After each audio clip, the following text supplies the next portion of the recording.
Throughout the story of Jujutsu Kaisen, there is a common theme surrounding siblings. Miwa is poor and wants to be independent to protect her two little brothers. Mai and Maki's relationship comes to a tragic halt with one sister's sacrifice. But what I found to be the most fleshed out and intriguing storyline regarding siblings is that of the death painting womb, Choso. Chapter 259 has given us another piece to chew on for Choso's development, and in today's video, let's analyze what makes Choso the way he is. What's up guys, Restless Gambly here, and in today's video, I decided we talk about and analyze Choso. My OG subscribers might recognize this video because this is a remake and a continuation of the Choso analysis I made a year ago at the start of my channel. Chapter 259 has made my analysis age like fine wine, and I definitely think there's more to talk about. This is dropping way later than I intended it to, so I don't really expect this video to do good. But for the people here anyways, I appreciate you. So like always, make sure to like, subscribe, and watch it to the end.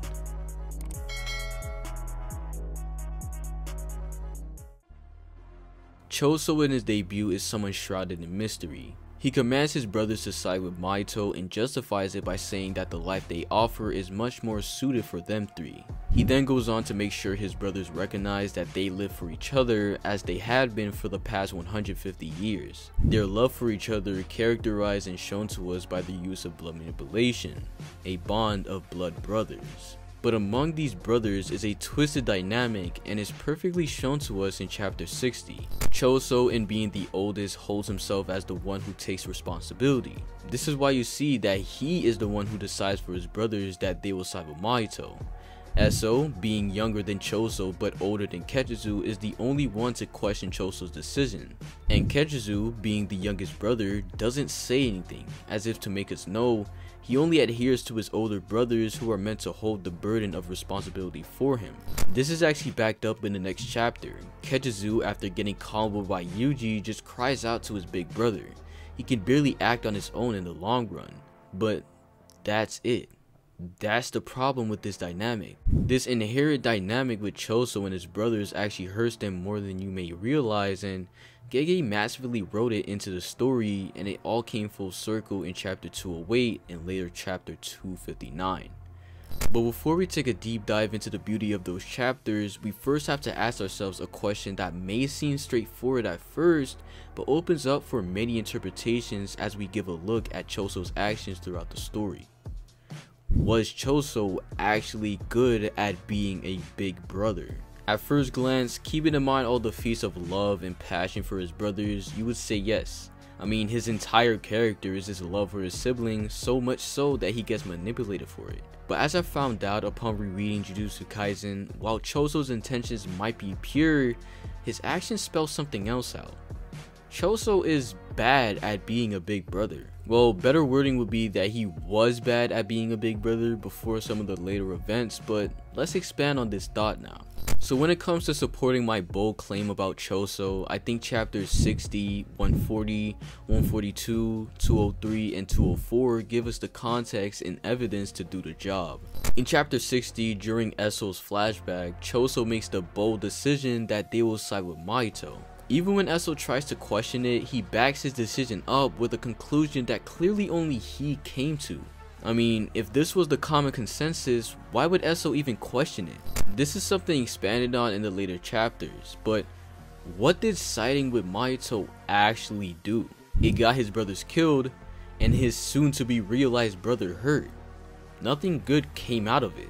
Or look at chapter 140 where Choso gives Yuji a plan to get away in order to protect his little brother. His sense of responsibility and him trying to take in Yuji's burden just led to his death.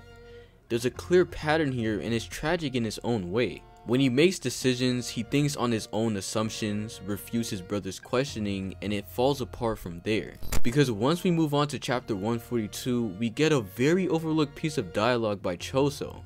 He tells Naoya that older brothers are meant to be role models. If the older brother takes the wrong path, the younger brother can avoid it. And if he takes the right path, his little brothers will follow behind. But Don't you notice how Choso decided to specify himself in the part talking about the right path instead of the example talking about the wrong path? In the next page, he doubles down, directly referring to himself, saying that he must walk ahead of his brothers. The tragic truth is that through all of these trials and tribulations, all the times he tried to protect his brother but ended up hurting them instead, he still thinks he's doing a good job, because he cannot accept a reality where he isn't the good big brother he needs and wants to be. He cannot fathom a universe where him as a brother is hurting his siblings rather than helping them. And furthermore, his rejection of such a reality was selfish and led to his brother's deaths without him realizing it. But by chapter 203, he knows this. As he's on the floor by Kenjaku's attack, he thinks to himself and defines what an older brother is supposed to be. Someone who protects his brothers, something he failed to do with Kechizu and Eso. Bearing their burden and becoming a role model, something he wasn't for his brothers. He had failed as a big brother.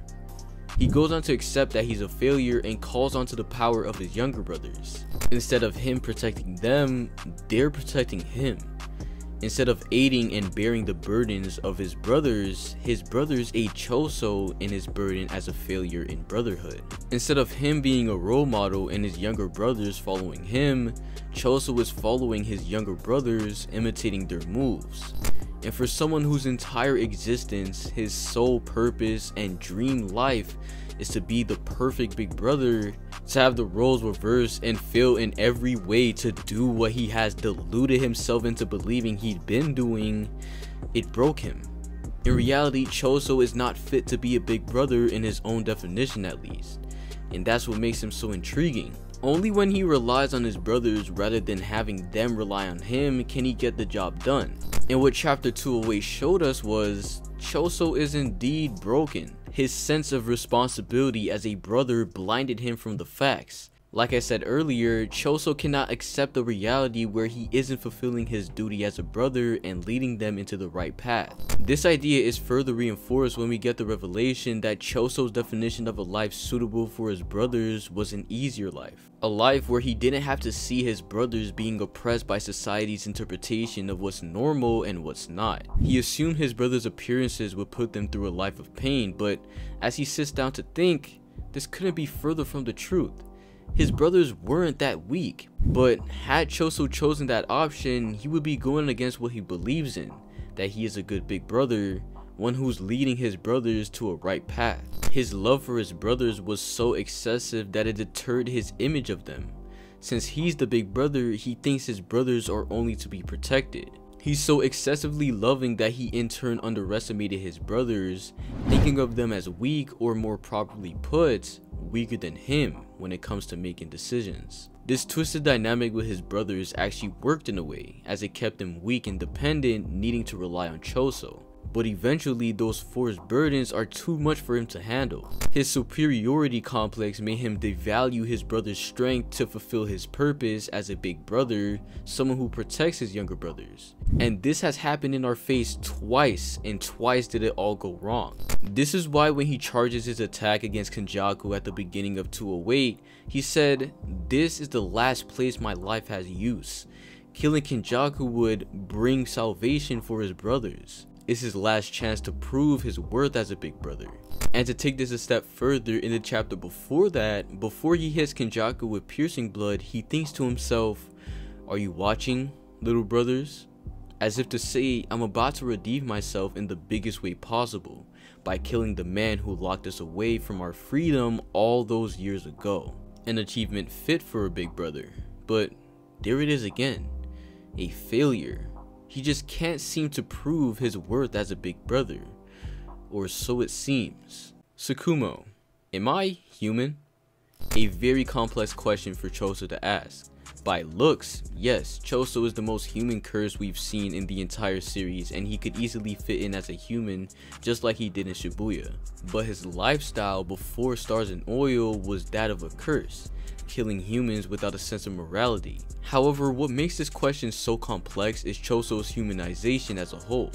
First off, as we already know, the only reason this question could be asked in the first place is because Choso is a hybrid between human and curse.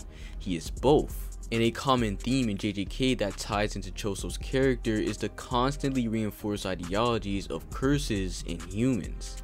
Simply put, curses abide to a hierarchy.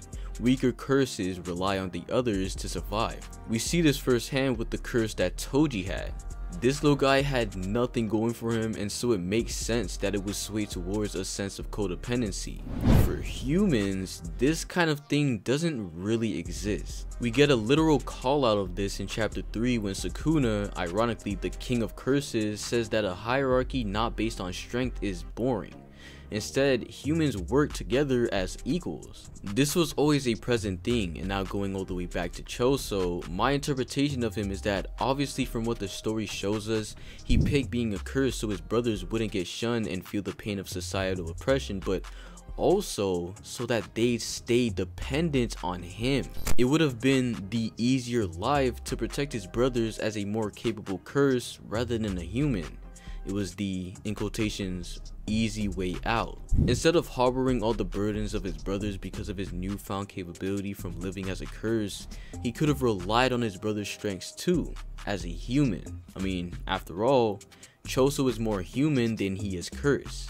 He cries consistently, something curses don't even know what is. Then, as Choso drops through Tengen's barrier, Yuki says a very interesting thing to Choso. Right here, right now, you have died as a curse, so live on, this time, as a human. What does she mean? When Yuki told Choso this, it gave a feeling of atonement and forgiveness. Choso, who believed he didn't have the right to live alongside Yuji anymore because of his actions reflecting the curses, had to live on and grow. Yuki wants Choso to forgive himself and continue pursuing his purpose as a big brother who has to be there for Yuji. But beyond that, Yuki is telling Choso his idea of a capable big brother had died in this fight with Kenjaku. He clearly can't hold the burden / responsibility of being a big brother on his own. He isn't capable enough. So as he lives on as a human, he can have some misfortune in his actions, but he can fall back to his brothers. Rather than viewing them as people to protect, he can view them as equals. People who can protect him simultaneously as he can protect them. This will make his quote back in chapter 60 come full circle, where he can actually be one with his siblings. And we can see this change. When Yuji falls, Choso helped him back up. When Choso fell, Yuji helped him back up. And this continued until the end. Chapter 259 was a masterclass of symbolism, and it was a beautiful conclusion to Choso's character. As Sukuna lets off his ultimate technique, the flame arrow, pure destruction and obliteration of everyone in the vicinity is guaranteed. It was even worse for Yuji since he had flown closer to the center of the domain in the previous chapter. But to everyone's surprise, Choso steps up, sacrificing himself for Yuji. As he does this, he tells Yuji that he couldn't help in training because he does things on instinct, and Yuji replies saying he hit the nail on the head with that line. Why would Yuji say this? Well, what Choso is doing at the moment is quite literally the most instinctive thing Choso could ever do, throwing his life away for his brother. He's leaving him again, but this isn't to be confused with his old way of doing things. Remember the Yuta fight. Choso used himself, just like in the chapter, to guard and allow a way for Yuji to get away from danger because he already established he can't do anything against them. But now we're put in the same situation with Sukuna, but Choso acts as a guard and keeps Yuji in place to continue what needs to be done regardless of how he perceives him. The distinction between these two scenes is that in the second one, he's acting as a human. Yuji is no less than him, and so he won't act as a shield for him to run away. Instead, he'll act as a shield to protect him in dire situations, but he'll let his brother continue on to do what he desires. Choso started off creating a dynamic with his brothers that left them helpless without him. After Yuki grants him it, he throws that ideal away, now treating his brothers as people who can help him and people he can help at the same time. And in his final moments, instead of protecting Yuji because he's helpless, he protects him because he knows he has more in him. From trying to force Yuji to call him big brother as a curse because of his superiority complex, to being called it upon performing a feat only the best big brother as a human, could accomplish. So while Choso could have easily blended in with the curses and acted as a curse, Choso, after his first death in chapter 208, chose to live as a human, the most human curse in Jujutsu Kaisen.